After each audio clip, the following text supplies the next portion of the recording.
আসসালামু আলাইকুম।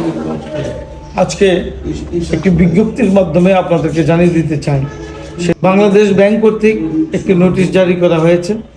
সেই নোটিশে বলা হচ্ছে যে আল আরাফাহ ইসলামী ব্যাংক সারা বাংলাদেশে সকল ব্যাংকিং কার্যক্রম ফেব্রুয়ারি মাসের 1 তারিখ থেকে 3 তারিখ পর্যন্ত সকল ব্যাংকিং কার্যক্রম বন্ধ থাকিবে।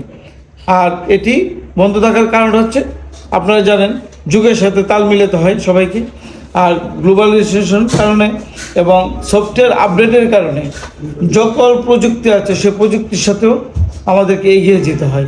আমরা হয়তো সফটওয়্যার আপডেটের কারণে আমরা এই সময়টুকু আল আরাফাহ ইসলামী ব্যাংক নিয়েছে 3 দিনের ভিতরে সফটওয়্যারটা আপডেট করা হবে এবং হয়তো এই আপডেটের পরে নতুন নতুন কার্যক্রম, নতুন নতুন কোনো ফিচার অথবা নতুন কোনো হয়তো আইটেম হয়তো আমরা যুক্ত পারবো এবং গ্রাহক সেবাটা আরও স্মুথ হবে, এমনটি আমরা মনে করছি।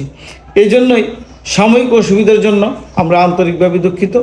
আর আল আরাফাহ ইসলামী ব্যাংক সবসময় আপনাদের সবার কথা চিন্তা করে সব কিছু এগিয়ে নিতে চাই এবং এবারও তার ব্যতিক্রম নাই।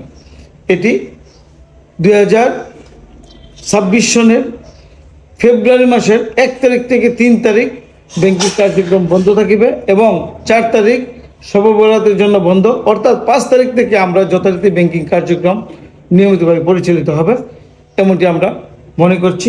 ইনশাল্লাহ আপনাদের সঙ্গে আবার 5 তারিখ সকল কার্যক্রম নিয়ে আল আরাফাহ ইসলামী ব্যাংক হাজির হবে, এমনটি আশা করি ইনশাল্লাহ। তবে এই সাময়িক অসুবিধার জন্য আমরা আবারও আন্তরিকভাবে দুঃখিত।